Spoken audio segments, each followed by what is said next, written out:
Buenas noches, bienvenidos al webinar Dispute Boards y Junta de Resolución de Disputas en Ejecución de Obras.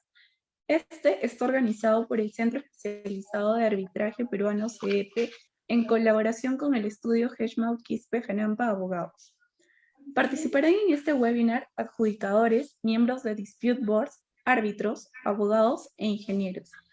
Ellos analizarán aspectos importantes a considerar acerca de mecanismos de solución de controversias antes y durante la ejecución de obras. Se analizará la Junta de Resolución de Disputas, así como los Dispute Boards en obras de construcción. Se utilizan como medio de prevención y solución de conflictos desde el inicio hasta el término de la obra. Todos los actores tienen como objetivo cooperar para que se pueda prevenir y resolver conflictos de forma rápida. Los panelistas compartirán su experiencia en Junta de Resolución de Disputas, Dispute Boards, entre otros.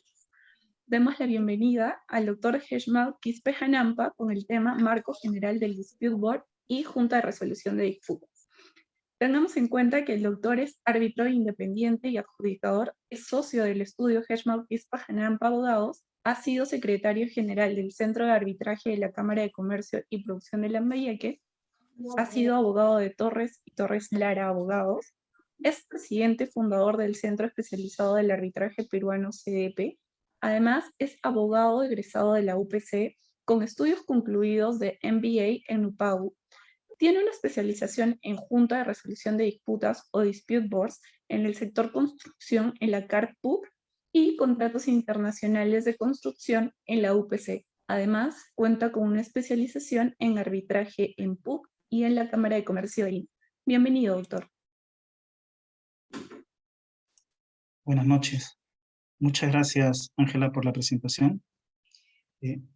Agradecemos a los ponentes presentes para este webinar. Voy a desarrollar como primer tema introductorio, que es el marco general de los Dispute Boards y Junta de Resolución de Disputas.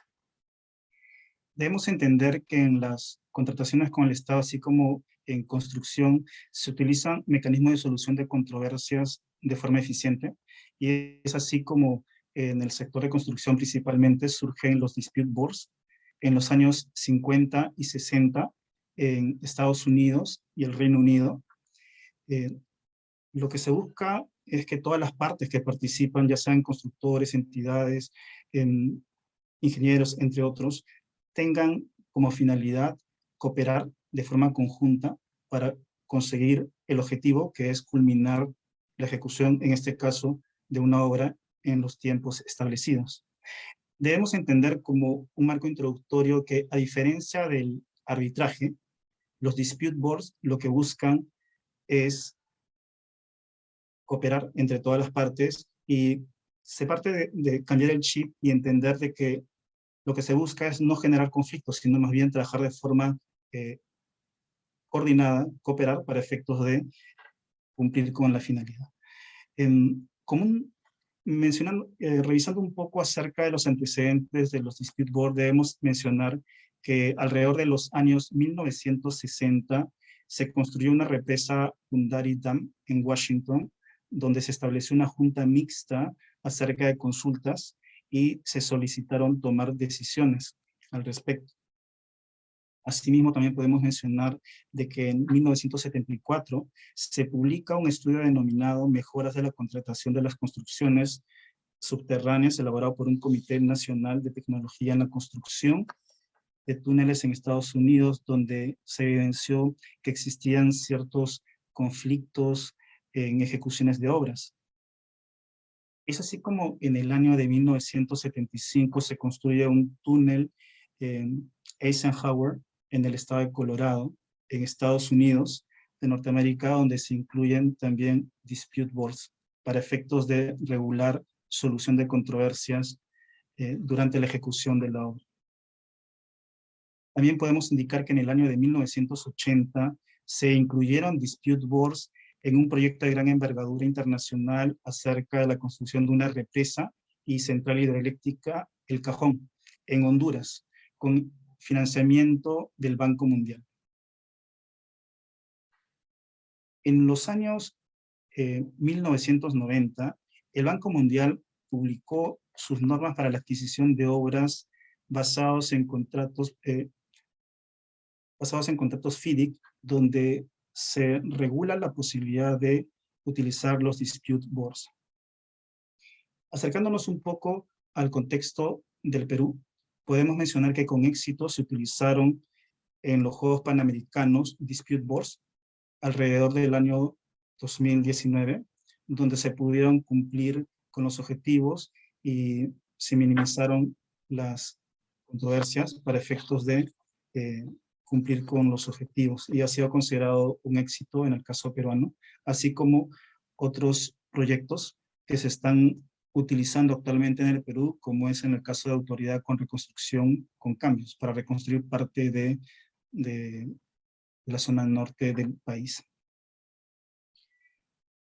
Como parte introductoria en el marco de los dispute board, debemos mencionar que existen 3 dispute board, que son el DRV, que es Dispute Review Board, donde lo que hace es brindar recomendaciones a todas las partes que participan dentro de las obras. Asimismo, también tenemos los DAB, que son los Dispute Adjudication Board, donde los miembros del DAB lo que hacen es emitir decisiones vinculantes. Todos estos temas lo van a desarrollar con mayor profundidad los ponentes que están en estos momentos participando de este webinar. Y seguidamente tenemos los CDB, que son los Combined Dispute Board, que es un mix, una mezcla entre recomendaciones y asimismo decisiones con relación a controversias que se originan durante la ejecución de la obra. Debemos mencionar también que en estos dispute boards existen los ad hoc y los dispute board permanentes. Los ad hoc es cuando se generan controversias en algún momento de la ejecución de la obra, y es en ese supuesto donde se crea un dispute board. Sin embargo, en los permanentes se crea desde antes del inicio de la ejecución de la obra. Entrando ahora al contexto peruano, nosotros en nuestra ley de contrataciones del Estado, así como en el reglamento y sus modificatorias, se ha incluido un mecanismo de solución de controversias complementario, si podemos decirlo así, donde no solamente se solucionan las controversias en contratación del Estado a través de la conciliación y el arbitraje, sino que se incluyen lo que son la Junta de Resolución de Disputas. Una de las instituciones pioneras que ha impulsado con fuerza las JRDs o Junta de Resolución de Disputas es el CAR, el Centro de Análisis de Resolución de Conflictos de la Pontificia Universidad Católica del Perú, y asimismo otros centros de arbitraje a nivel nacional en todo el Perú han empezado a crear sus centros de JRD, de Junta de Resolución de Disputas o Dispute Boards. Eso es lo que puedo presentar como un marco general, y le voy a ceder el uso de la palabra a continuación a los miembros de este distinguido panel. A continuación, tenemos a Jaime Gray Chichón con el tema conformación de una JRD DAP. El doctor Jaime Gray es socio fundador de NPG, especialista en Derecho a la Construcción y Solución Alternativa de Disputas. Es uno de los chairs del Comité de Proyectos de Construcción Internacional de IVA, Fellow de la International Academy of Construction Lawyers. Es representante en el Perú de la Dispute Resolution Board Foundation, DRBF, y miembro del Capacity Building Committee de la FIDIC. Fue el primer presidente de la Sociedad Peruana de Derecho de la Construcción, abogado de la Universidad San Martín de Porres, con una maestría en Derecho de Empresa de la UPC. A continuación, tenemos a Jaime Gray. Buenas noches, muchas gracias por la invitación, especialmente a ti, Gesmau, es un gusto. Y se me da un tema que es bastante importante, creo yo, porque mucho del éxito de un mecanismo alternativo de resolución de disputas como de cualquier otro depende de la calidad de los perfiles de los miembros que finalmente elijamos. Entonces, es un tema que me complace mucho. En segundo lugar, y antes de empezar, referir que todas esos títulos, algunos de ellos son pasados, cargos que pasan por la vida y que empequeñecen pues al lado de mis queridos amigos aquí presentes en el panel. Dicho eso, quisiera, por favor, con el mayor de los respetos, pedirle a la audiencia que recordemos que los dispute boards tienen dos funciones. En el propio nombre, en dispute board, está la palabra disputa y efectivamente una de sus funciones está resolver las disputas que entre las partes surjan. Y eso es ineludible y eso es importantísimo. Sin embargo, con los años, con la práctica a nivel mundial, tanto en el derecho civil como en el common law, esta importante función de los miembros de los dispute boards se ha convertido en la segunda en importancia. ¿Por qué? Porque tenemos que centrar, creo yo, la función de los dispute boards sin, por favor, decir que esta ha dejado de ser importante, la de resolver las disputas. No lo es. No cambia, no cambia las cosas ni el nombre. Sí, hay que resolver las disputas, pero prioritariamente, la función de los dispute boards se centra en ayudar a que las partes prevengan, eviten, minimicen y solucionen ellas mismas sus diferencias. Y al respecto de este importante tema, la doctora Radovich nos dará sus puntos de vista. Yo solamente quiero decir que me toca recordar estos dos puntos, porque así como es importante ver el tipo de obra que tenemos al frente, es decir, por ejemplo, una hidroeléctrica, una carretera, una edificación, que puede ser relativamente sencilla, como quizás un colegio, o mucho más complicada, como un hospital, y tenemos que tener en cuenta el tipo de profesionales que nos ayudarán a resolver las diferencias que de la ejecución de la obra emanen. Tenemos que pensar también que estos profesionales tienen que ayudarnos a prevenir y resolver los conflictos. ¿Por qué? Porque conflictos van a haber, diferencias siempre van a haber, pero no todas llegarán a ser disputas. Tenemos que recordar que en la teoría del conflicto va escalando de a pocos y que mientras más temprano los podamos identificar, será más fácil resolver. Y que para resolver esos conflictos que todavía no son disputas, entonces el perfil de esta persona que definitivamente tiene que estar preparada para tomar una decisión más adelante, tiene que ser complementado, suplementado con otro tipo de perfil, y es ayudar a las partes a que éstas directamente resuelvan sus problemas. En primer lugar, a veces identificándolos, porque a veces las partes estamos tan perdidas en el día a día y en los diferentes compromisos que tenemos, que no nos escuchamos, etc. Entonces, el primer tema del perfil de los miembros de un dispute board está en identificar en personas que tengan estas capacidades de convocar a las partes y de poder asistirlas en la resolución de sus diferencias. Diferencias además que por favor son inevitables. Las obras naturalmente y las actividades humanas naturalmente generan diferencias. Entonces, pensar que no van a haber es una idea equivocada o naif. Tenemos que cambiar eso. No vamos a poder seguir adelante en las obras sin primero reconocer que humanamente vamos a tener diferencias y que la primera función de los miembros de un dispute board está en evitarlas. Evitarlas en la medida que ello sea posible, por favor. Y fundamentalmente son las propias partes las que resuelven sus temas. Entonces, hecha esta introducción y diciendo ya y compartiendo tres ideas. Uno, un profesional que tenga la capacidad de resolver disputas. Un profesional o unos profesionales que puedan además identificar los problemas y las diferencias y ayudar a que las partes de manera autocompositiva resuelvan los temas. Y tres, tener en cuenta la especialidad y el tipo de obra que tenemos al frente. Entonces son tres temas que tenemos que tener en cuenta para luego empezar ya a discutir y acordar algunos temas que tienen igual importancia o relevancia. ¿Cómo compongo a los tres miembros del Dispute Board?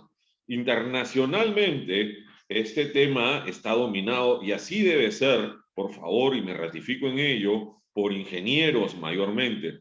Sin embargo, destaca, y de manera descollante, la participación de abogados que tengan estas capacidades que acabo de referir. Entonces, debo buscar ingenieros, debo buscar abogados, debo buscar, claro que sí, a ingenieros, arquitectos, abogados y economistas que tengan las características que finalmente se acuerden.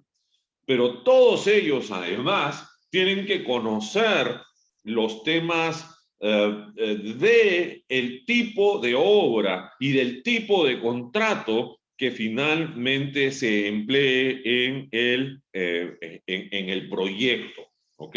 Entonces, si por ejemplo tenemos un contrato FIDIC o un contrato NEC, buscaremos a profesionales que idealmente tengan esas experiencias o esos estudios, etcétera, y esa práctica, y lo complementaremos con los temas que ya hemos desarrollado.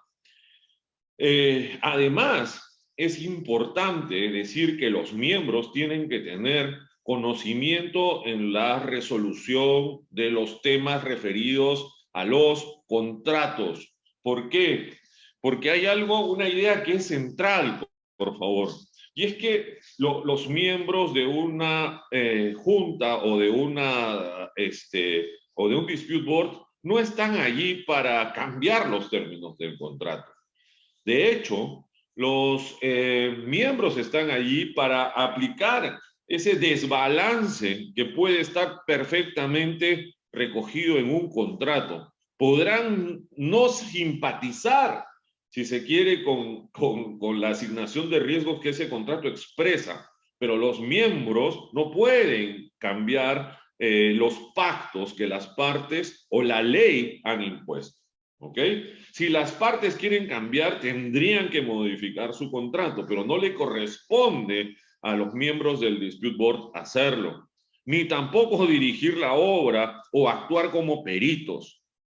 Los miembros del Dispute Board están allí para asistir una vez a las partes en las dos funciones principales, que son identificar de manera temprana las diferencias, darles un marco conceptual y ayudar a que las partes una vez más lo resuelvan. Y si hecho este ejercicio no se resuelven, ellas no resuelven estos temas, entonces se esperará la presentación de una sumisión formal para tomar la decisión que corresponda. Y al respecto, estoy seguro Hugo nos dará una clase maestra como siempre. Yo lo que quiero decir, para cerrar algunas ideas, para luego invitar a Marce, si quiere ella complementar esta disertación que es muy breve realmente, es que todo esto necesita de dos o tres cosas que son importantísimas. Los miembros tienen que ser imparciales.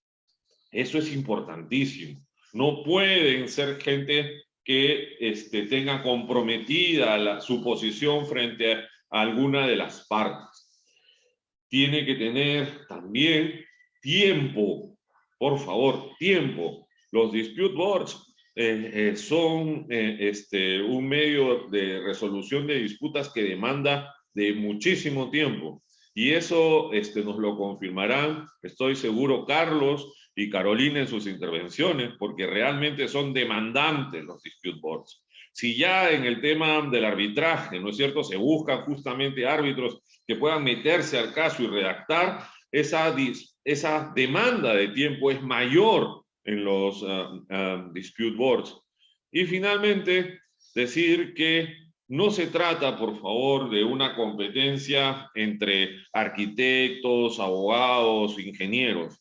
No, se trata de complementar el mejor perfil para mi proyecto, para mis capacidades en un mercado cada vez más internacional.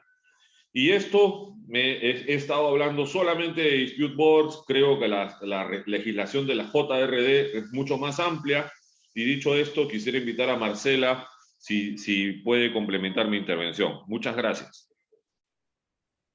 Gracias, Jaime. Muchas gracias, Jaime, por la participación. Marcela, si me permites hacer también la presentación breve de su perfil profesional. Soy más joven que Jaime, así que va a ser más corto. Okay. A continuación, Marcela Paz Rodovic Córdoba, con el tema prevención de disputas por parte de los dispute boards.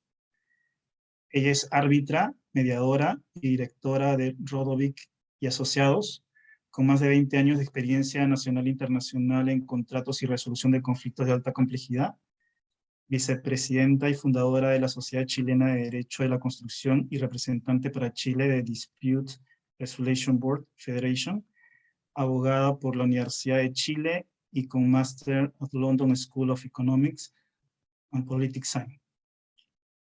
A continuación, Marcela, por favor. Muchas gracias, Chismao. Y gracias por la invitación. A mí siempre me encanta ver a estos colegas, a estos amigos además, que uno siente que ya no está tan solo, ¿cierto? Y que además siempre son un ejemplo, como todos los que están acá presentes. Para mí es un honor. Ahora, en relación a lo que decía Jaime, claro que sí, a ver, uno pudiera pensar que todo el mundo puede componer un dispute board. Y yo creo que sí, en la medida que uno trabaje en su desarrollo profesional para poder llegar a tener esos niveles de competencia, ¿cierto? Y si aquí en el público hay personas que dirigen empresas o que están a cargo de proyectos y se están entusiasmando con usar un dispute board, o lo tienen que hacer porque la ley del Perú así lo dispone, siempre tengan presente que la primera parte, la composición de este panel, les puede dar resultados muy distintos si se han preocupado de que todos estos escalones, o sea, saber de construcción, saber de gestión de disputas, saber de contratos, y tener ciertas habilidades personales necesarias. Todo eso va por sobre un currículum que debe ser especialista de experto. O sea, se presupone que la persona es experta. Y por sobre esas habilidades duras, por decirlo de alguna manera, tenemos que también poner las otras que mal denominamos blandas, ¿cierto? Que son del carácter personal. Entonces, es mucho lo que se le pide a estas personas. Y además, disponer de tiempo. Y además, estar muy comprometidos. Entonces, es como que va sumando, y por eso solo pueden desempeñarse bien en este ámbito personas que realmente disfrutan y que están convencidos, ¿cierto?, de lo que se trata. Y por ahí nuestro amigo Roberto Hernández el otro día en una charla en Chile decía, no es para personas que están buscando una chambita, como dicen nuestros amigos mexicanos, es para personas que realmente disfrutan y están involucradas con la industria, ¿cierto? Y quieren que la industria cada vez lo haga mejor. Entonces, Jaime, ese es el primer requisito, y a mí me toca, la verdad, hablar sobre el tema de la prevención, que como tú muy bien dijiste, es uno de los objetivos que persigue este mecanismo. Es uno de los pocos mecanismos de gestión de disputas que persigue más de un objetivo, que persigue un objetivo previo a la resolución de disputas, y que es la prevención. Y sobre eso quiero abordar 3 puntos. Uno tiene que ver cuándo se ejerce la prevención, ¿cierto? Y qué rol cumple dentro de un proyecto. El segundo es cómo se ejerce esta famosa prevención de la que tanto se habla y de que ahora FIDIC 2017 dijo, es tan importante que le vamos a llamar Dispute Avoidance Adjudication Board, a los Dispute Boards, ¿cierto? Y finalmente, ¿qué requisitos mínimos, porque son varios, pero vamos a hablar solo de 3, tienen que estar para que haya prevención? Para que ustedes también puedan decir, me faltó uno. Bueno, ahí a lo mejor mucha prevención no va a haber, quizás va a tener que esperar, confiar en la resolución, ¿cierto? Que siempre es la última parte. Entonces, en materia de cuándo se produce la prevención, como decía Jaime, la prevención se produce lo más temprano posible. Se trata de prevenir mejor que curar. O sea, no hay prevención cuando el conflicto ya está escalado. Y eso tiene que ver con una cosa que tiene que ver con el manejo del conflicto. Los conflictos, como decía Jaime, van a existir siempre en las relaciones humanas. Tratar de que no existan es absurdo, es ingenuo. Pero ¿cómo sacamos el mejor provecho de las diferencias que como partes tenemos en un proyecto? Eso tiene que ver con gestionar el conflicto para que nos traiga algo bueno. Un aprendizaje, una lección aprendida, resolvimos dudas, prejuicios que teníamos entre nosotros dos gracias al aporte del panel, ¿ya? Entonces, esto tiene que ser al inicio del contrato. Tan pronto el contrato entre las partes está suscrito, se debe también firmar el contrato tripartito con los expertos, sin dilación alguna.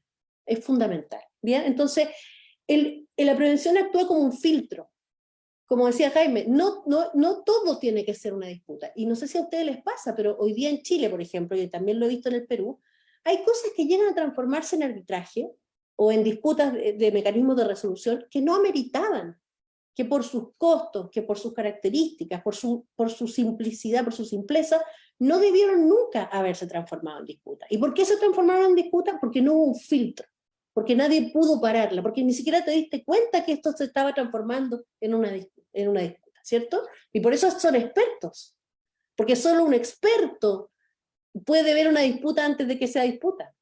Sabe, ya sé, ese permiso se atrasó, no me diga nada, vamos a por él, porque si no lo atacamos a tiempo, como cualquier enfermedad, vamos a terminar en el hospital y no queremos llegar allá, porque es caro y se pasa mal, ¿cierto? Igual que en las disputas.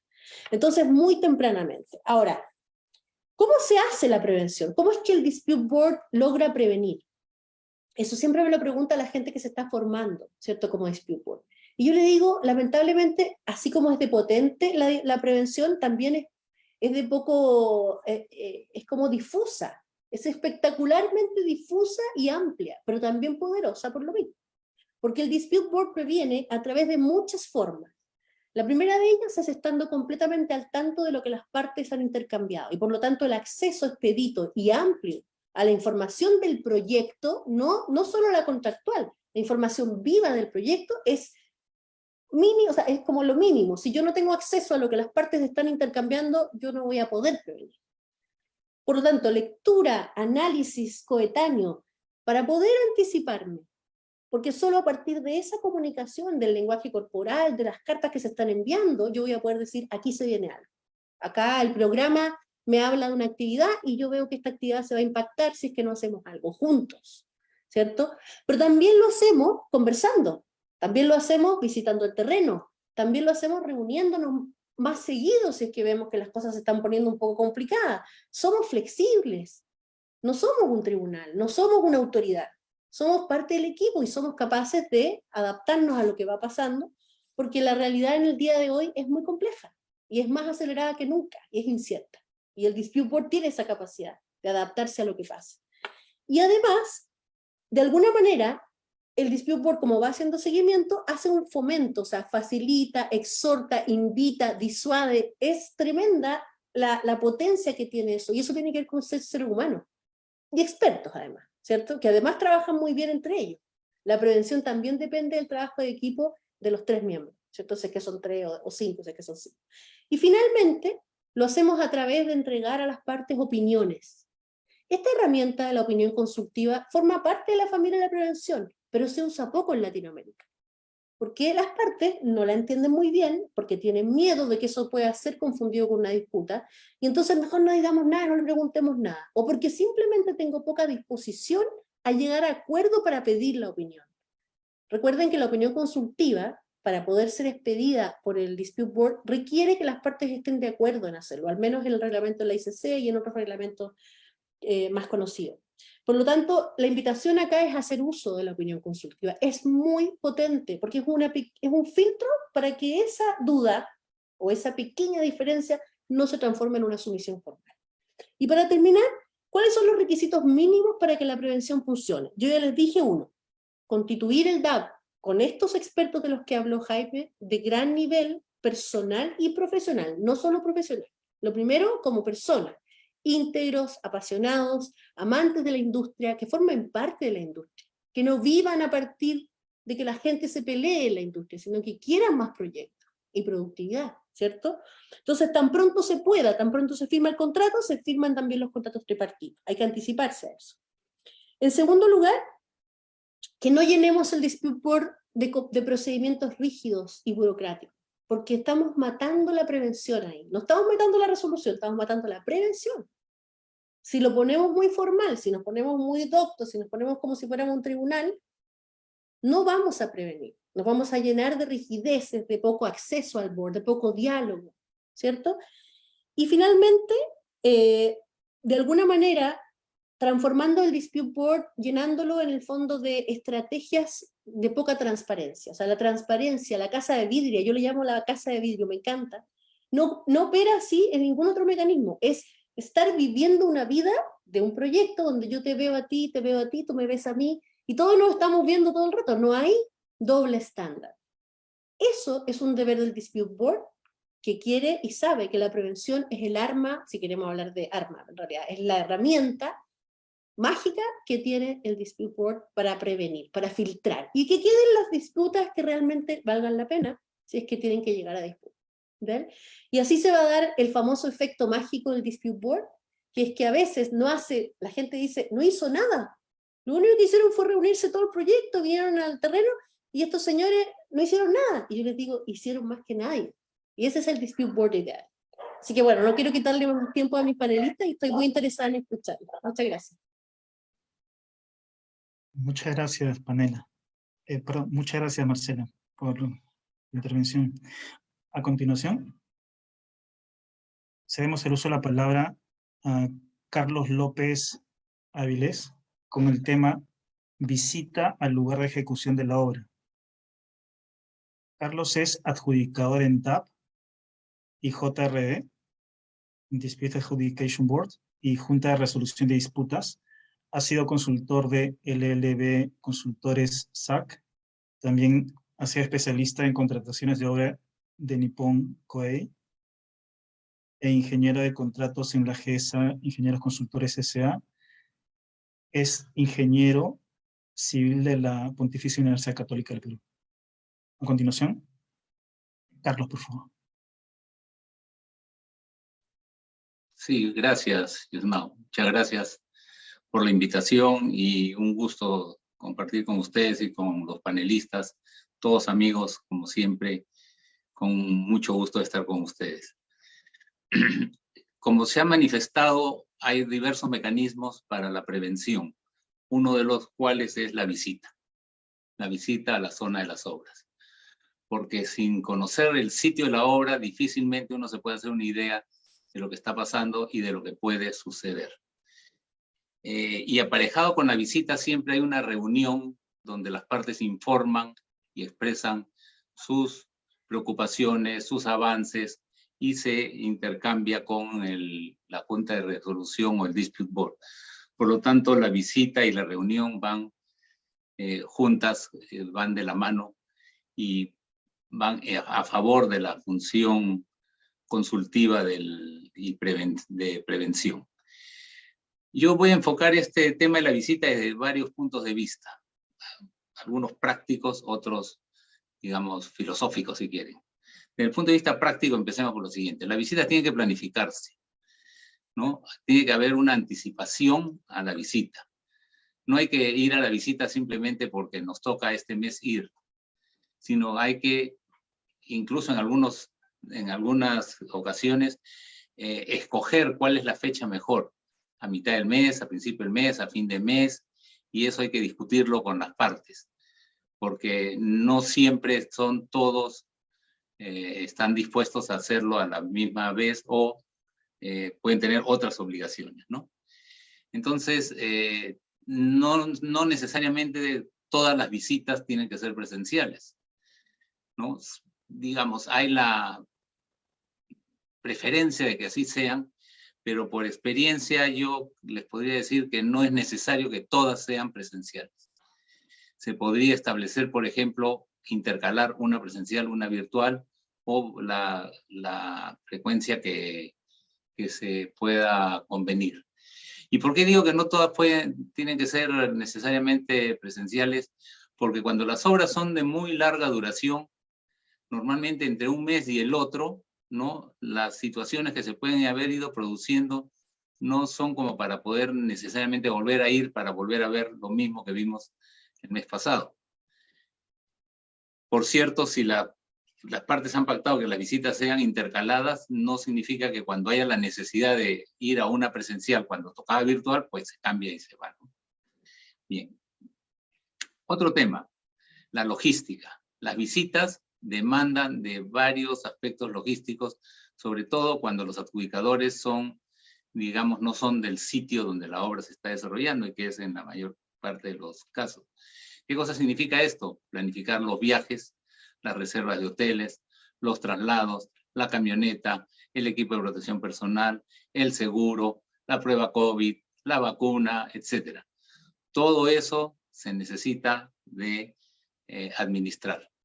Felizmente en el Perú, cuando estamos ante una JRD, tenemos un centro de administración como el de la Católica, el Colegio de Ingenieros y otros más, que son los que asumen esas tareas bastante, digamos, no muy agradables de estar viendo pasajes, reserva, hoteles, taxi, etc.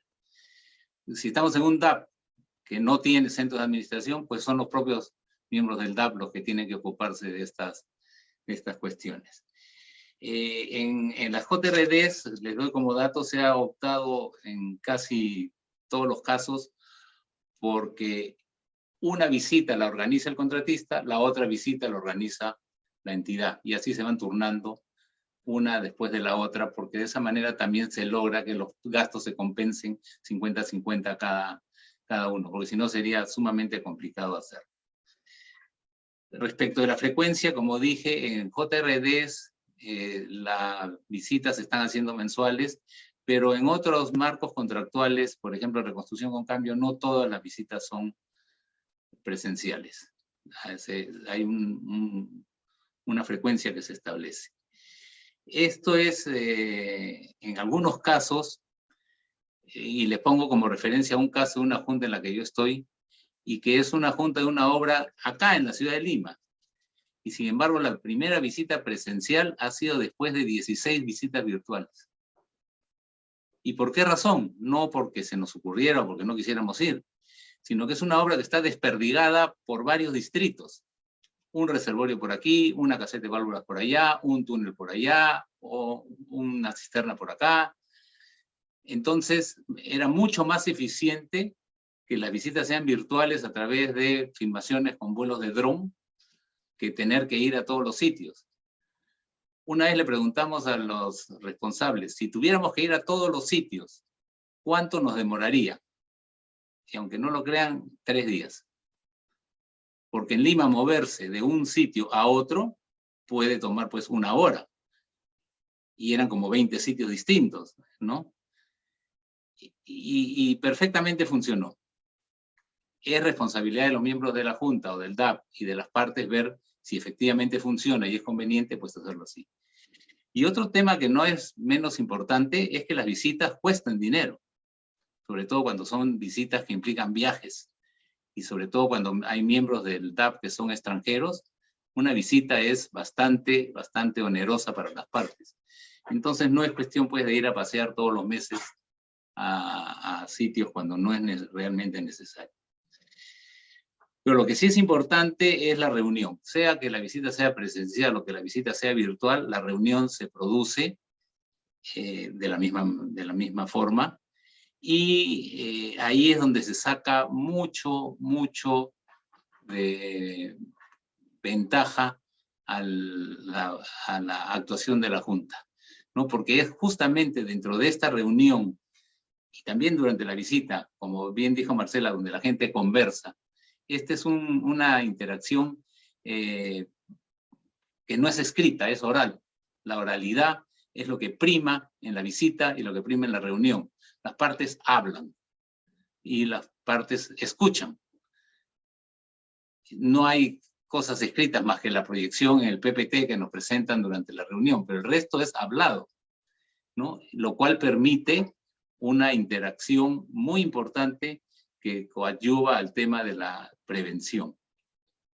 Ahora, sobre el tema de la prevención, en la reunión no quiero robarle el tema a los otros expositores, sino lo quiero relacionar al nuestro. Y yo encuentro que hay, digamos, no sé si llamarlo técnicas que uno puede aplicar, ¿no? Para poder dar opiniones no vinculantes. Por ejemplo, una que yo uso es, yo he visto en otro proyecto una situación similar.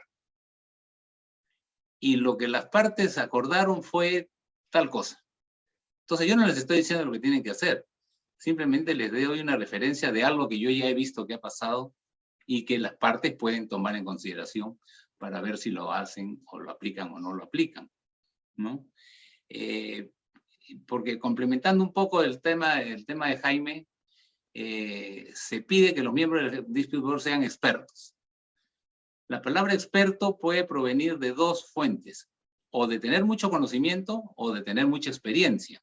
Y yo creo que en este caso lo que prima es la segunda, la experiencia. Como bien dijo Marcela, la gente con experiencia, solamente de ver una cuestión, ya sabe lo que puede pasar. ¿Por qué? Porque lo ha visto pasar 10 veces, ¿no? Y yo siempre les digo a las partes, es mejor aprender algo cuando otros fueron los que pagaron los costos de la situación, ¿no? En este momento nosotros con la experiencia podemos resolver, pero los costos los pagaron los previos y ya no los vamos a pagar nosotros. Otra cuestión que es interesante de la visita y que es importante destacar es que, y alguna vez se lo he dicho a mis alumnos en los cursos de la universidad, no solamente hay que ver, no solamente hay que escuchar, hay que oler, hay que palpar, hay que sentir qué cosa se siente de estar parado en medio de la obra, qué se siente el hecho de tener que viajar 3 horas en una camioneta por un camino todo encalaminado. Y cuando yo me pongo a pensar, bueno, yo lo hago una vez al mes, pero estos señores lo hacen todos los días. Y no lo hacen todos los días poco tiempo. El que se va a una obra por 1 año, por 2 años, por 3 años. Entonces hay que también entender esa dinámica, ¿no? La gente que se va a una obra, a un campamento para estar 2 años o 3 años, es como que tuvieran pues prisión preventiva, ¿no? Saldrán una vez al mes y con las justas. Y cada salida les cuesta pues sus riñones en esos caminos que todos los que estamos en esto hemos recorrido, ¿no? Lo cual es también un elemento a tener presente. Pueden parecer cosas muy simplonas, pero estuve en una junta, o estoy en una junta donde una de las personas de la junta y la que ejerce la secretaría son mujeres. Y en una obra donde todos son hombres, te encuentras con problemas tan simples como que no hay un baño para mujeres. Y en el campo no hay. Y entonces, ¿qué haces? Bueno, hasta ese tipo de cosas hay que resolver. Después, hay que hacer un informe después de la visita. El tema del informe también es importante porque ahí se van dejando constancia de las cosas que se han visto y de las cosas que se han observado. Sin entrar a detalles porque no es un acta de acuerdos. El informe no es un acta de acuerdos porque normalmente no se toman acuerdos en estas visitas y reuniones. Pero sí es un informe en el que se van dejando evidencia de lo que ha ido pasando y además porque permite luego hacer un seguimiento. ¿A qué me refiero con este concepto? En una obra en la que yo estaba como miembro único, ahí sí íbamos todos los meses, y cuando se produjo una disputa y ya las partes la presentan, la sumisión y la respuesta, en donde normalmente ya los que han redactado la sumisión de la reclamación y la respuesta no son necesariamente los mismos que han estado en la obra, ¿no? Ya intervienen los asesores legales, intervienen otras personas. Y entonces yo veía que lo que me contaban en los papeles no era lo que yo había visto en la obra cuando yo iba a la obra, ¿no? Entonces la pregunta es, ¿yo en función a qué debo decidir? ¿Solo a lo que me han puesto por delante por escrito o también de los conocimientos y de lo que yo había visto en la obra. Evidentemente de lo que yo había visto, porque la realidad era una cosa, ¿no? No convirtamos a las juntas o a los DAPs en arbitrajes, porque no son arbitrajes.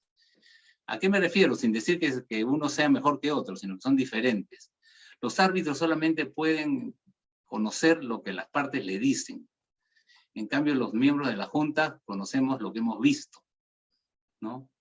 Como lo puse una vez en un ejemplo, es la diferencia entre ver la película o que te cuenten la película. ¿Cómo puedes definir si la película es buena o no es buena? Solamente si la has visto, no si te la han contado. Porque solo te contarán lo que quieren que tú escuches y no te contarán lo que no quieren que tú escuches. Bien, con esto creo que se han vencido mis 12 minutos que me habían concedido y no quiero robarle a la doctora Carolina, con la cual hemos tenido una experiencia muy bonita en una obra también. Gracias. Gracias, Carlos. A continuación, tenemos como siguiente ponente a Carolina Abanto Vigo con el tema Recomendaciones para una gestión eficiente de la Junta de Resolución de Disputas. Carolina es árbitro, adjudicadora y asesor legal en ejecución de obras. Es abogada de obras en la Superintendencia de Bancas, Seguros y AFPs del Perú. Ha sido recientemente abogada en Plan Copesco Nacional de Mincetur, en áreas también de solución de controversias. Asesora legal de contrataciones del Estado en SUNAT en una anterior oportunidad, así como en otras instituciones. Debemos mencionar que también ha sido secretaria arbitral del OCE, es abogada por la Universidad San Martín de Porres y tiene un magíster en gestión pública por la Universidad del Pacífico. A continuación, Carolina. Muchas gracias, Yesman, por la invitación. Muy buenas noches con todos. Un afectuoso saludo a mis compañeros copanelistas y agradecimiento a CDP por la invitación.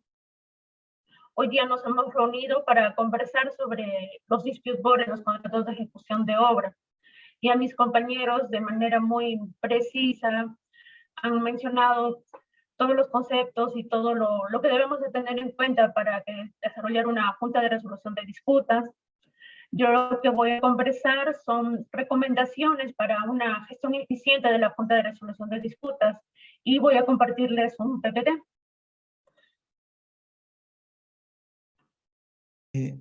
Carolina, ¿puedes probar? Exacto, sí está funcionando, gracias. Sí, está bien, justo lo probé, sí. Un momentito. Doctora, ¿se pudiera agrandarlo, por favor? Sí. Acá. Bueno. Entonces vamos a conversar sobre unas recomendaciones para una gestión eficiente de la JRD. Como ya lo ha mencionado el doctor Quispe, así como también mi adjudicador, el ingeniero Carlos López, yo he trabajado he asesorado una junta de resolución de disputas a Plan Copesco Nacional. Entonces tengo una perspectiva sobre qué manejo y qué recomendaciones, qué tips debemos de tener en cuenta para saber aprovechar bien el mecanismo. Como bien ya se ha mencionado, la Junta de Resolución de Disputas es un mecanismo de resolución de conflictos, el cual es aplicable a los contratos de ejecución de obras. Hemos visto también diferentes aristas referente a la Junta de Resolución de Disputas, lo que se debe tener en cuenta para que eso se pueda tener en marcha, ¿no? Y entonces lo que yo vengo a decirles, como ya lo mencioné, son estas recomendaciones. Y para mí, para poder partir de las recomendaciones, debemos de tener en cuenta la finalidad de la Junta de Resolución de Disputas, y es que las partes logren prevenir y resolver de manera eficiente sus controversias durante el plazo de ejecución de su contrato. Eso es lo que busca toda Junta de Resolución de Disputas, que nosotros evitemos llegar a arbitrajes o a cuestiones que van a ser mucho más dilatorias de tiempo en una Junta de Resolución de Disputas. Entonces, para eso es muy importante de que nosotros como partes tengamos conocimiento del funcionamiento de una Junta de Resolución de Disputas. ¿Qué es? ¿Para qué sirve? Porque no solamente yo lo debo tener porque la norma me dice que porque mi obra es mayor a 20 millones, entonces yo la debo incorporar. Aparte de eso, yo tengo que, como parte, informarme de qué trata una junta de resolución de disputas para yo saber bien utilizarla. Cuándo utilizar la función consultiva, cuándo utilizar bien la función decisoria, sacarle provecho a estas visitas periódicas de la obra. Para eso es muy importante la preparación que debemos de tener ambas partes, tanto la entidad como también el contratista. Preparación sobre este manejo de la Junta de Resolución de Disputas, saber en qué momento yo me encuentro en un determinado problema de la obra y que me puedo poner de acuerdo con mi otra parte para decir, oye, sí, tenemos esta duda, tenemos este inconveniente, entonces debemos de utilizar la función consultiva para consultar al adjudicador y decir, este es el problema, ¿qué es lo que tú nos recomiendas hacer, ¿no? Y también cuando hayan conflictos entre ambas partes, por ejemplo, ¿no? La entidad dice, se deniega una ampliación de plazo, entonces la otra parte decir, bueno, tenemos la Junta de Resolución de Disputas, vamos a ir para gestionar este conflicto y también me devengan una decisión, ¿no? Cuando esas decisiones son vinculantes para ambas partes y de obligatorio cumplimiento, y con eso cumplimos de que la obra sea más célere, más rápida, para no esperar arbitrajes posteriores que puedan dilatar mucho más mi ejecución de la obra. Tenemos también como partes tener el conocimiento cuándo ir a estas visitas periódicas, ¿no? Que generalmente estas se acuerdan en las maneras previas cuando se está formulando esta Junta de Resolución de Disputas, ¿no? Entonces, cuando yo voy a la visita como parte, ya me voy diciendo, mira, va a venir la Junta de Resolución de Disputas, entonces yo tengo que saber qué preguntas le voy a hacer, mostrarle al adjudicador, a los adjudicadores, todo lo que ha habido el avance de la obra.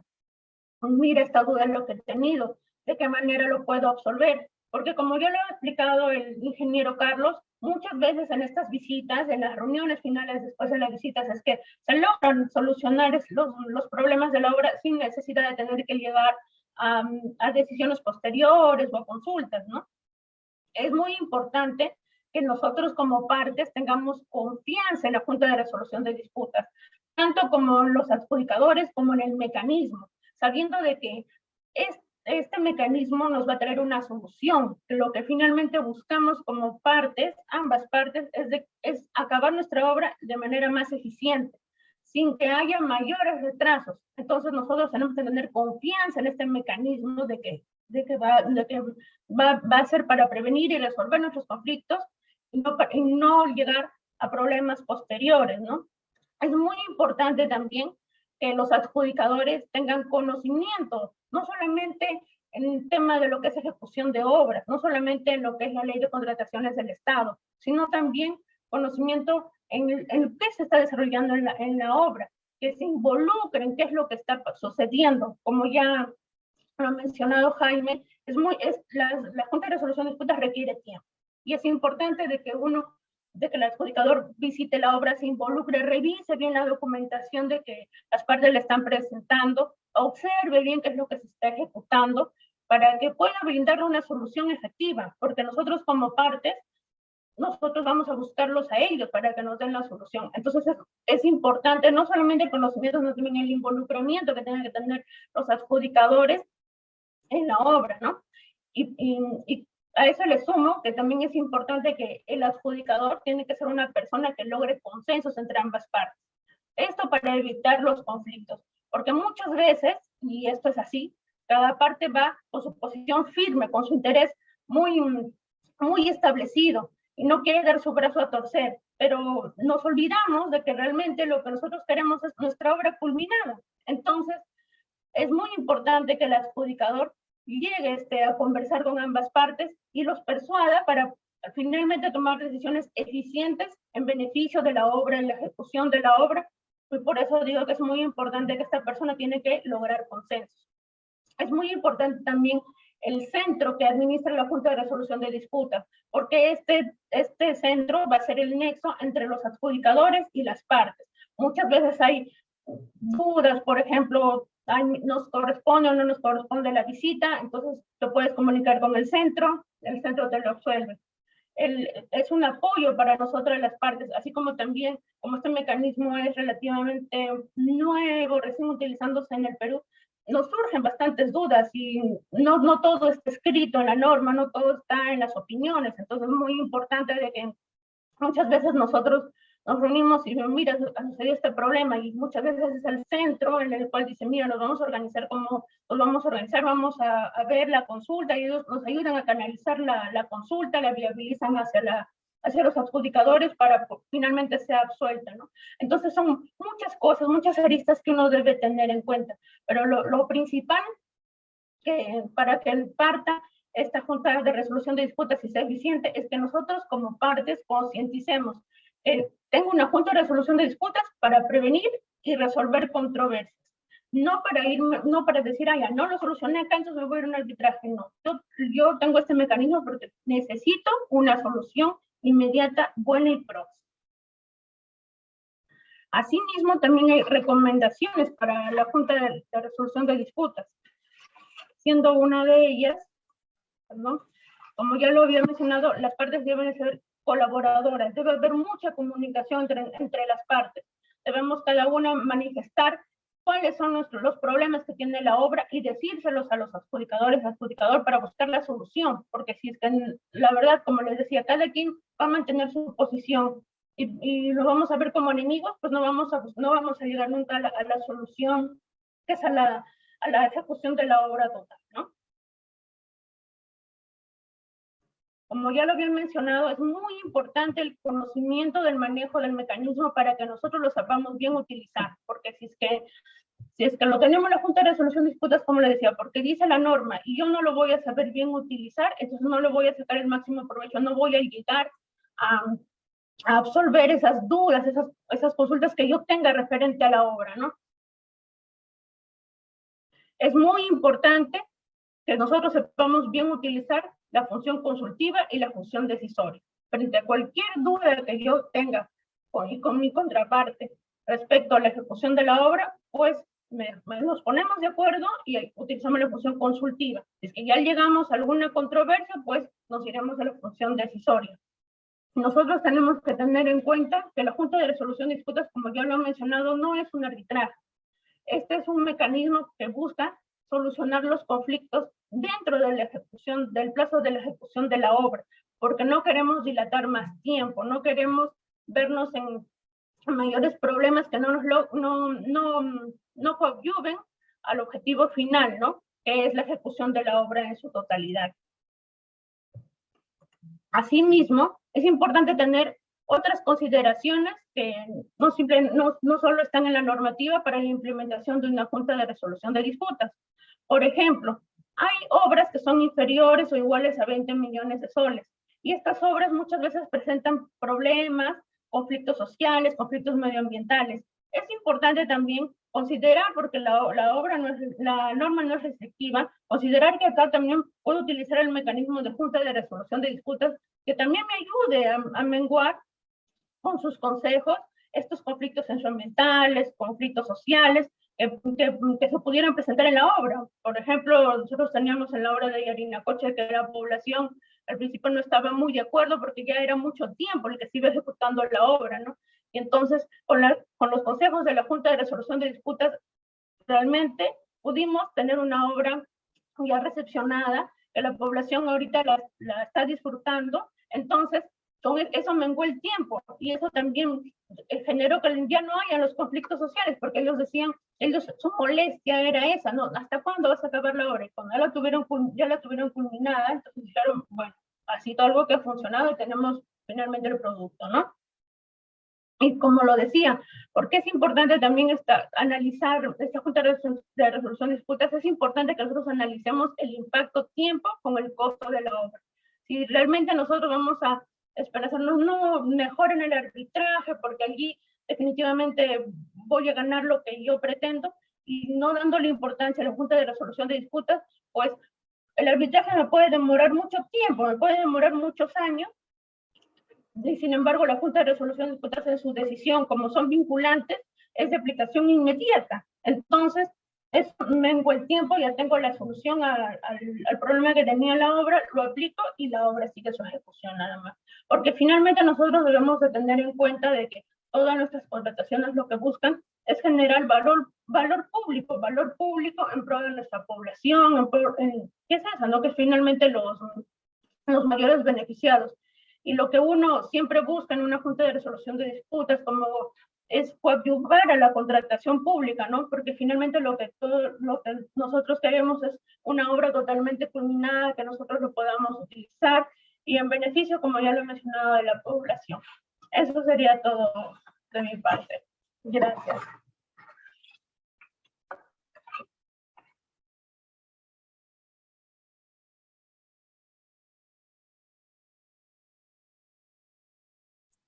Muchas gracias, doctora Carolina. Muchas gracias. Damos paso a el doctor Hugo Soloburen Calmet con el tema decisiones. Él es árbitro y adjudicador nacional e internacional. Ha sido presidente de la Cámara de Comercio de Lima, vicepresidente de los INERMIN. También ha sido vicepresidente de la Comisión de Reestructuración Patrimonial del Organismo de la Libre Competencia de Indecopi. Además, ha sido gestor y promotor del Centro de Arbitraje de la Cámara de Comercio de Lima. Es abogado de la PUC. Ha cursado cursos de Economía y Administración de la Universidad del Pacífico. Tiene un diplomado de Contabilidad y Gerencia de SAN. También cuenta con un diplomado de Negociaciones y Administración de Conflictos de Maryland University College Park en Washington, USA. Bienvenido, doctor. Ahora voy a poner las PPTs para que pueda hacer mejor su presentación. Como quieran, ¿eh? En realidad las filminas no son para mí, son 4 o 5, y son más bien de apoyo para la audiencia, para no tener que leer las normas. Pero voy a regresar al principio. Mi agradecimiento al CDEP, sobre todo a Yesmao, que realiza un gran esfuerzo con su equipo, nuestra extraordinaria labor de difusión, y sobre todo por el privilegio de estar invitado en este panel con tan extraordinarios, competentes, profesionales y distinguidos amigos. Y realmente es un privilegio y un honor. A mí me ha tocado no me ha tocado, lo elegí cuando ya los demás habían elegido.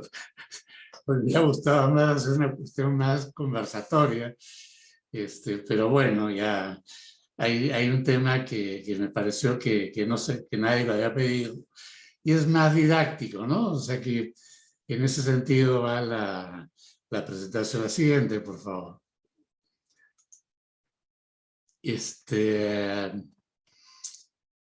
A ver, la Junta de Resolución de Disputas emite decisiones que se caracterizan por ser vinculantes, de inmediata ejecución y obligatorias para las partes. Las decisiones de la JRD, por expresa disposición del artículo 248 del Decreto Supremo 344, no voy a citar las normas porque todos las conocen y las voy a buscar. Por la norma que lo rigen, que es el Reglamento de Ley de Contratación del Estado, resultan ineficaces si no se notifican en un plazo de 15 días siguientes a la fecha realizada la última o única sesión de la audiencia respectiva. Como lo establece el numeral 716 de la Directiva 012 que regula la JRD, su importancia es tal que el numeral 250.4, artículo 250 del reglamento, otorga al cumplimiento de la decisión de la JRD la calidad de obligación esencial, lo que implica que su incumplimiento faculta a la parte perjudicada a resolver el contrato. Incluso tenemos que en el numeral 256 del artículo 250 del reglamento, le da el carácter de decisión definitiva e inimpugnable. Si ninguna de las partes comunica por escrito a la otra y a la Junta de Resolución de Disputas su desacuerdo, total o parcial, con la decisión en el plazo de 7 días de notificada. Siguiente, por favor.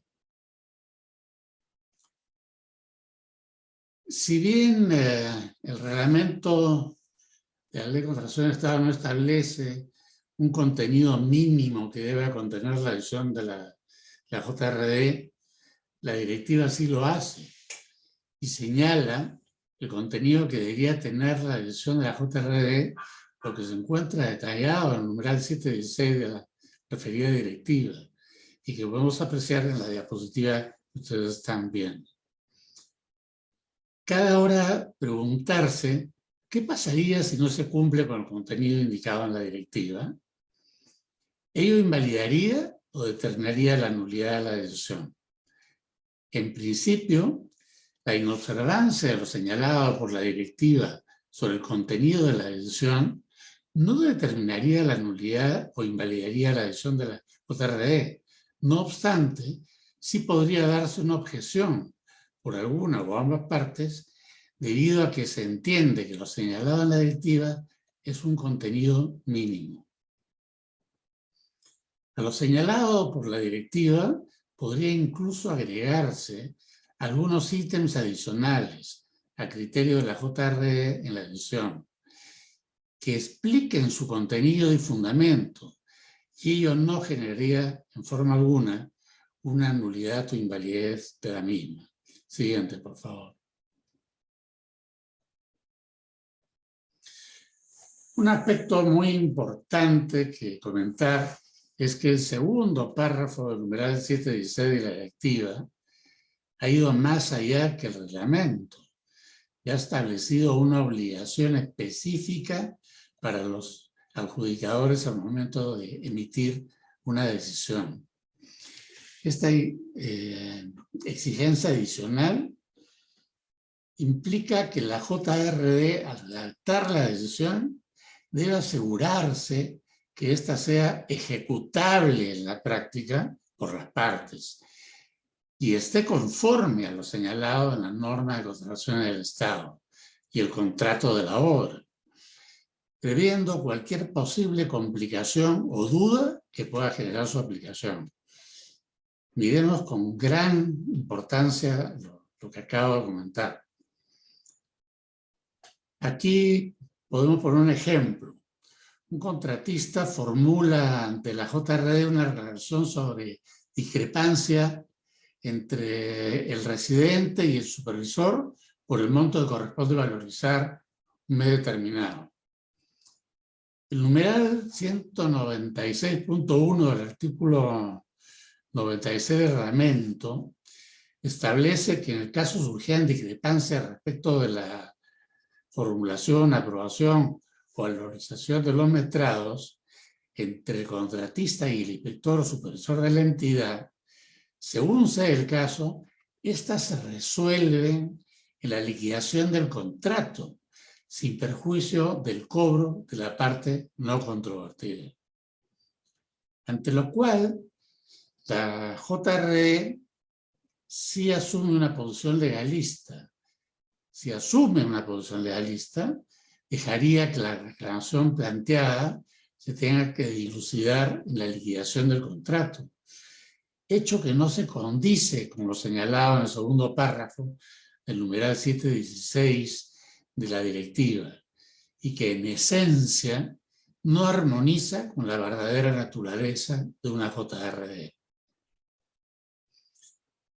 Recordemos que la finalidad de la JRD es sacar adelante el proyecto y considerando que las valorizaciones son, en términos simples, el financiamiento de la obra, no sería justo dejar una controversia sobre este aspecto para el final, cuando ésta tiene impacto directo en la ejecución de la obra y, por consecuencia, con el objetivo deseado y necesario para culminar el proyecto.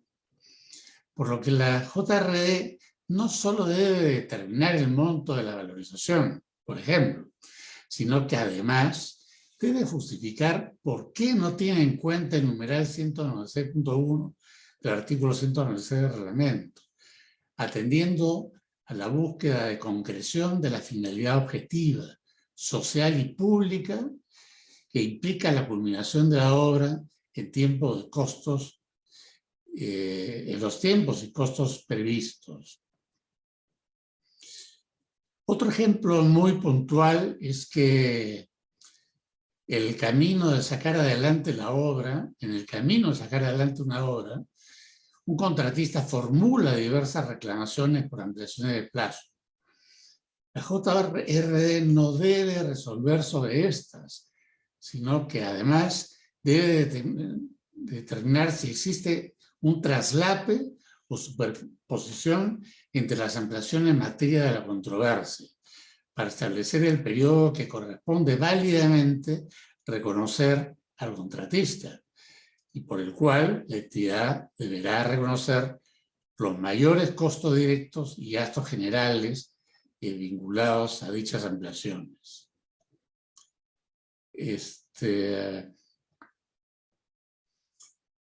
Finalmente, para comentar sobre mi experiencia anteriormente como presidente de varias juntas de comisiones de solución de controversias, como se denominaban antiguamente, incluso antes de la vigencia de la anterior directiva que regula la JRE en materia de contratación pública y en contratos FIDIC u otros de financiamiento internacional, y actualmente como integrante por primera vez de una JRE, considero que el contenido establecido en la directiva vigente puede y debe ser mejorado.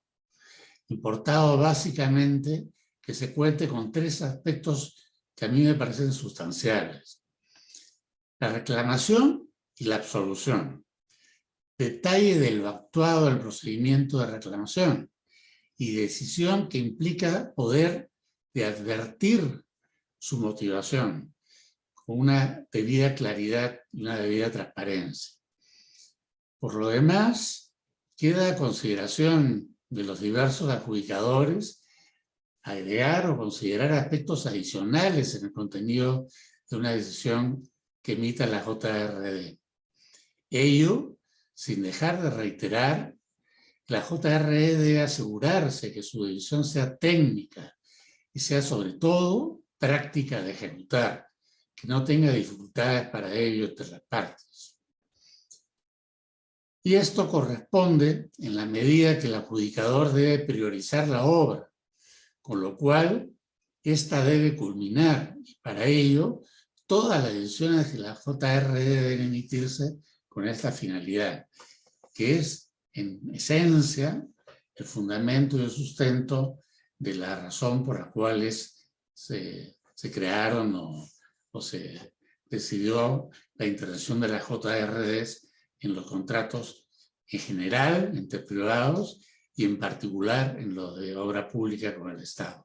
Muchas gracias. Muchas gracias, Hugo, por la participación. Y finalmente estamos llegando ya a la etapa final de este webinar. Quisiera preguntar a los ponentes si quisieran brindar algunas palabras finales o intercambiar algunos puntos de vista entre ustedes. Tal vez, no sé si alguien desea hacer uso de la palabra, alguno de los ponentes.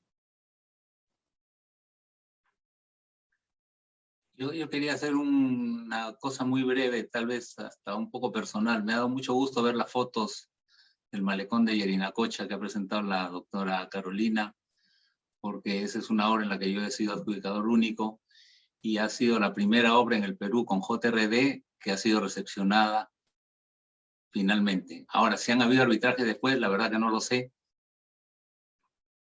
De repente habrá uno por ahí, no lo sé. Pero la obra está ahí, ya han visto ustedes en esa foto lo linda que está.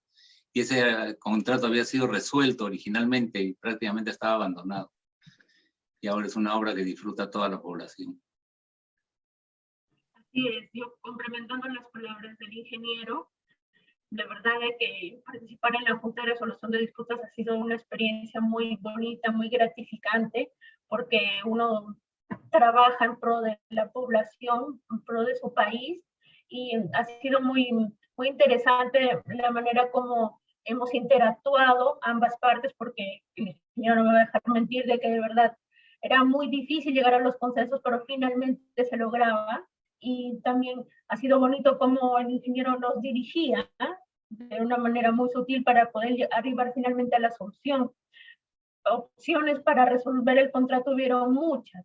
Quisimos en todo momento abandonar esto, pero finalmente se logró, finalmente se recepcionó la obra y ha sido algo de mucha satisfacción a nosotros, bueno, a Copesco, a mí como entidad, para el adjudicador y para la parte también, ¿no? Porque finalmente se logró el objetivo, ¿no? Y eso es lo que debemos perseguir, valor público, porque sirve para la población.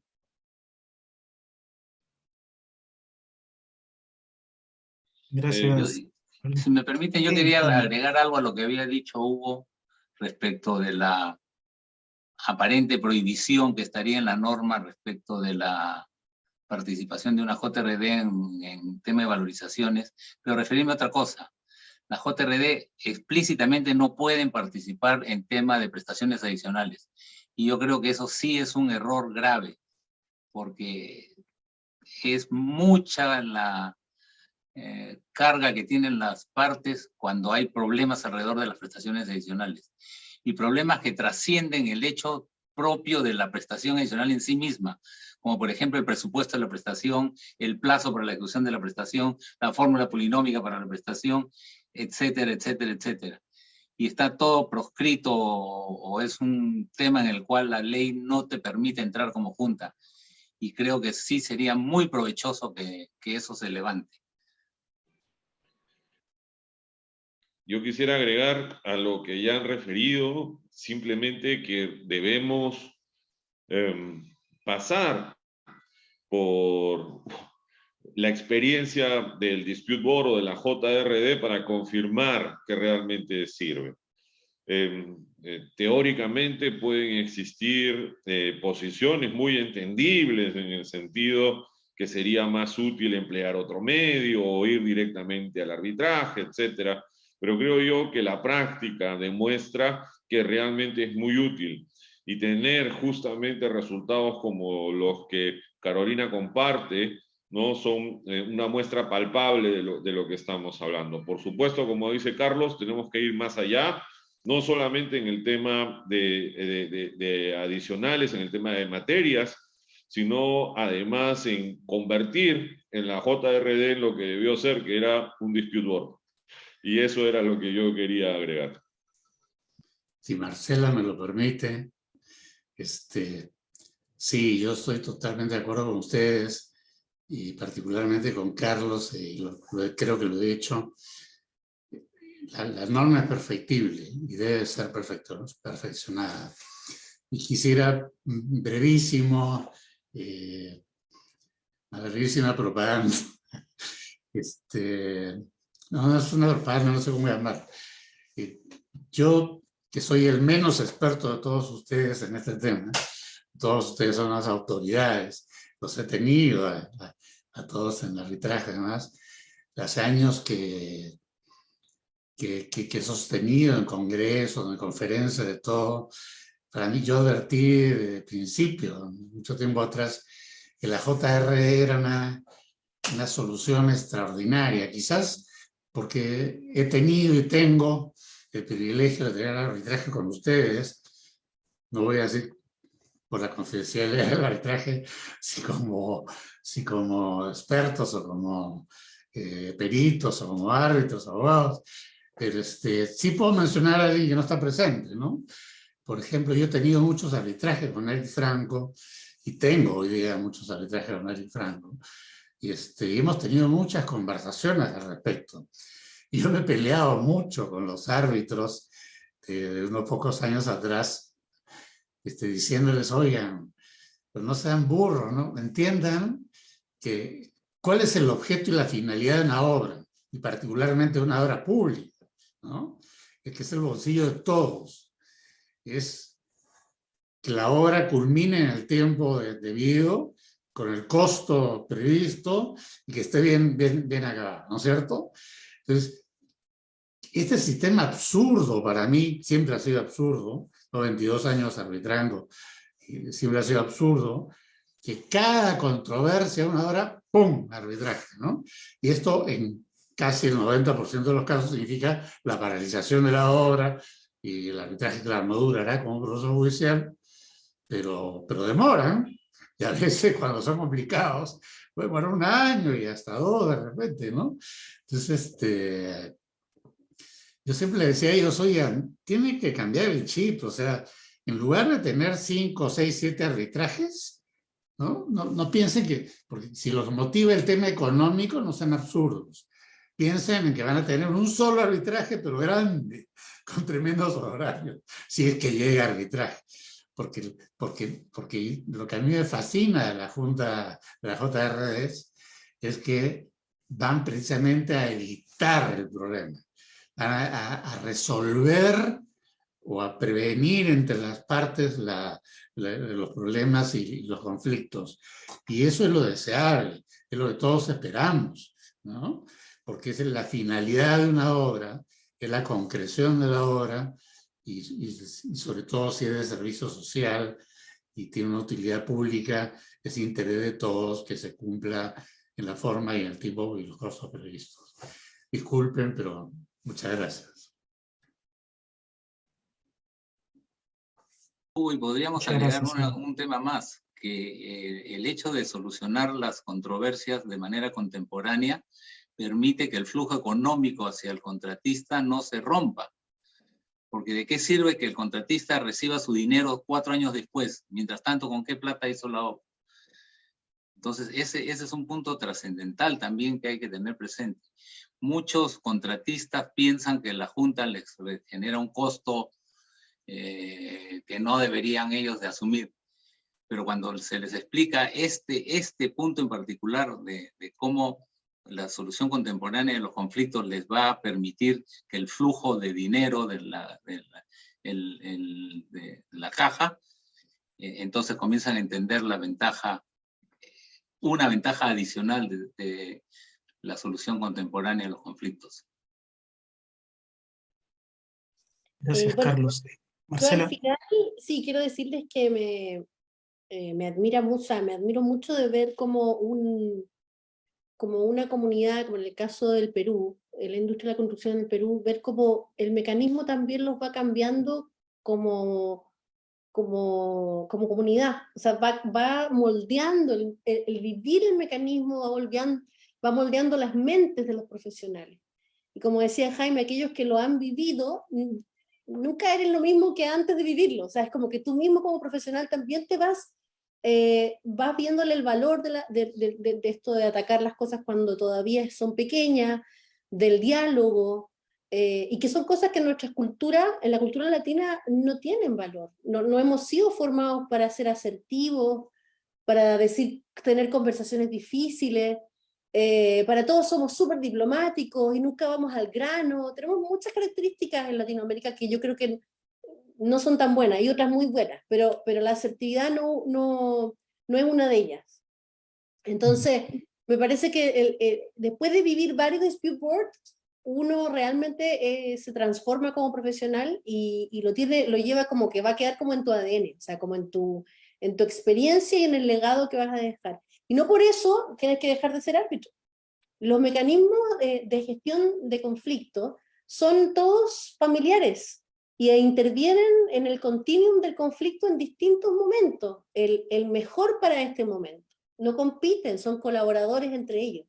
Por lo tanto, puedes tener fantásticos árbitros que van a seguir existiendo, ¿cierto? A mí me encanta el arbitraje, pero no por eso no le vamos a dar espacio a otras herramientas que son más adecuadas para otros momentos del conflicto.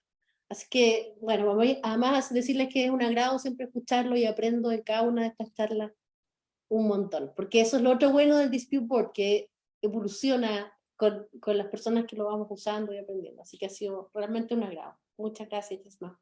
Gracias, Marcela, por tu intervención. Marcela, hay una pregunta que está dirigida en este caso a la experiencia chilena para tu persona. Dice, hay que tener en cuenta de que, como bien conoces, y acá mis colegas también, aquí en el marco de la ley peruana, en la ley de contrataciones, así como en sus reglamentos, se regula de forma obligatoria, a partir de los años 2000 en adelante, la obligación de ir a arbitraje, todo lo que relaciona en contratación del Estado, y también se ha incluido en las últimas modificaciones la Junta de Resolución de Disputas. Entonces la pregunta de uno de los asistentes de este webinar dice, ¿en Chile se ha implementado el DAP o Junta de Resolución de Disputas de forma obligatoria en el sector público o en el privado? No sé si por favor podrías tal vez compartir un poco la experiencia chilena para Sí, todos los oyentes. muchas gracias. La verdad es que en Chile la realidad es muy diferente a la del Perú. Es muy diferente. Las contrataciones del Estado están relegadas a la justicia ordinaria. Salvo en el caso de los proyectos concesionados, que por ley se resuelven a través de comisiones arbitrales. Pero ustedes comprenderán que la cantidad de disputas que surgen en obras públicas que están yendo a justicia ordinaria es enorme. Y ya se imaginarán, porque es cosa que recuerden cómo era en Perú en algún minuto, ¿cierto? La resolución de disputas de obra pública en justicia ordinaria, no especializada, burocratizada, más rígida, en fin, ¿cierto? Entonces, primero eso es la situación del arbitraje, y además estamos en un proceso de modificación constitucional, hay muchas opiniones sobre lo que se está cambiando en la Constitución, y una de ellas tiene que ver con el abordaje del arbitraje como mecanismo de resolución de disputas de conflictos en los que el Estado chileno está involucrado. Ahora, si hablamos de dispute boards, ellos nunca han sido establecidos, nosotros somos uno de los países latinoamericanos que no hemos incorporado esto en la ley, y por eso hemos tenido que ser más creativos, porque hay países que primero cambian sus normas y con el cambio de normativa cambian su cultura, y hay otros países que primero cambian su cultura y después cambian la ley. Chile es un país extremadamente conservador en materia legislativa, no tocamos las leyes, nos da terror. Entonces, los que creemos en este mecanismo, y muchos amigos del Perú también nos han ayudado, de otros países latinoamericanos, lo que estamos haciendo es impulsar pilotos, y la técnica regulatoria se llama sandboxes, o sea, trabajemos en pequeñas cajas de arena para tener la experiencia, precisamente como lo que les decía antes, para moldearnos como profesionales, y luego contarle al resto del país que en Chile sí funciona.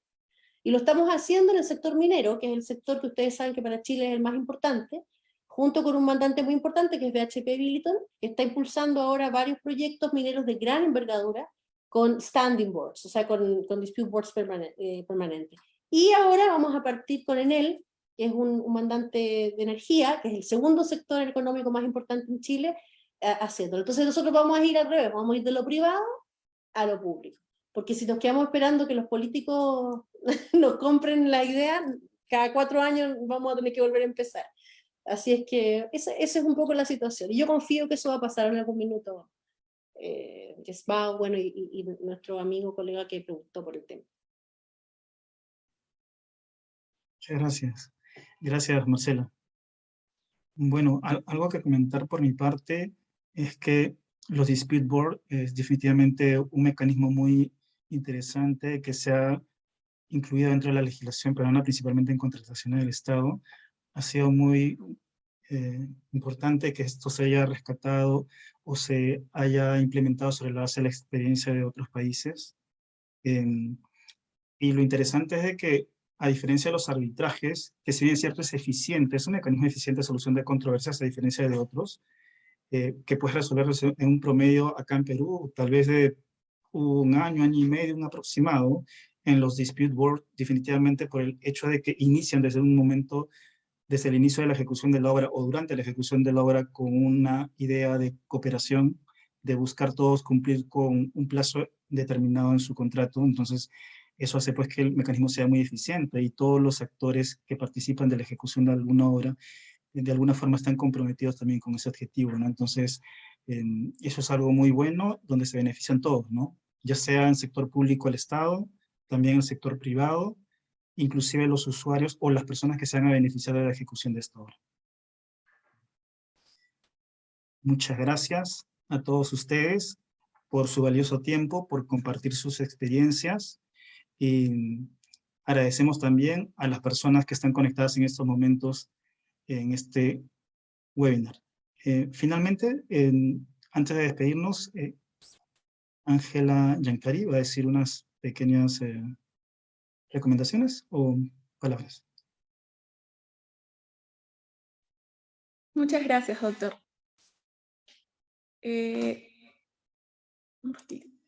Bueno, les damos muchas gracias a todos por su participación, a los panelistas por el tiempo que nos han brindado, tiempo valioso para nosotros para poder seguir aprendiendo respecto a estos temas tan interesantes. Gracias también a a todas las personas que han participado de este webinar. Al final les va a llegar una encuesta, por favor, a sus correos para que lo respondan. También me parece que les va a aparecer una vez se termine este webinar.